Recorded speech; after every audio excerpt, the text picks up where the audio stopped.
না না, সূর্যনীল তো লাস্ট পর্যন্ত ছিল, লাস্ট পর্যন্ত মমতা বন্দ্যোপাধ্যায় গাড়ির সম্বন্ধে।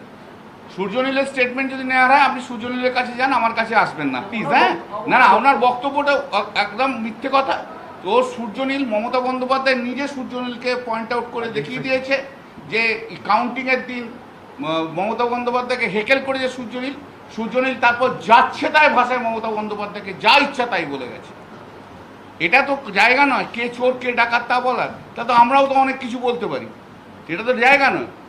যদি কলকাতা হাইকোর্টের মধ্যে আমার কোনো প্রোটেকশন না থাকে, আমাদের কোনো প্রোটেকশন না থাকে, তাহলে সারা বাংলায় কি হচ্ছে সেটা দেখুন।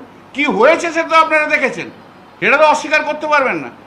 এটা তো পিসফুলি তো আসতে পারেননি, আমিও পিসফুলি বেরোতে পারিনি। আজকে আমাকে এখানে বসে 10 মিনিট ধরে আমাকে শ্বাস প্রশ্বাস নিতে হয়েছে, আপনাদের সামনেই হয়েছে না? হ্যাঁ কি না বলুন না, কোনোদিন এরকম সিচুয়েশন হয়েছে?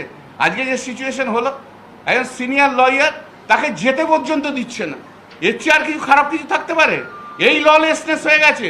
মাননীয় মুখ্যমন্ত্রীর জমানাতে ললেসনেস কোনোদিন কলকাতা হাইকোর্টে এই জিনিস হয়নি। মাননীয় মুখ্যমন্ত্রী শুভেন্দু অধিকারের নেতৃত্বে আজকে এই ললেসনেস হলো। রাজনীতির ময়দানটা রাজনীতিটা ঠিক করে করুন। আমার এগেনস্টে যদি কোনো রাজনৈতিক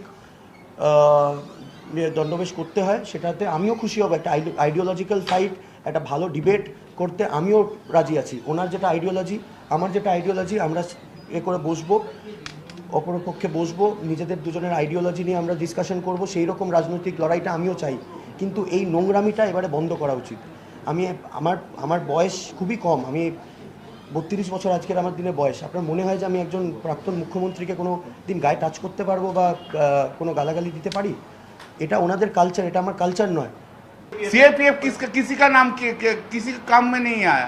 मेरा सामने हम तो एमपी है श्रीरामपुर का, मेरा सामने सीआईएसएफ चुपचाप था और हमारा कैंप उड़ा दिया बीजेपी।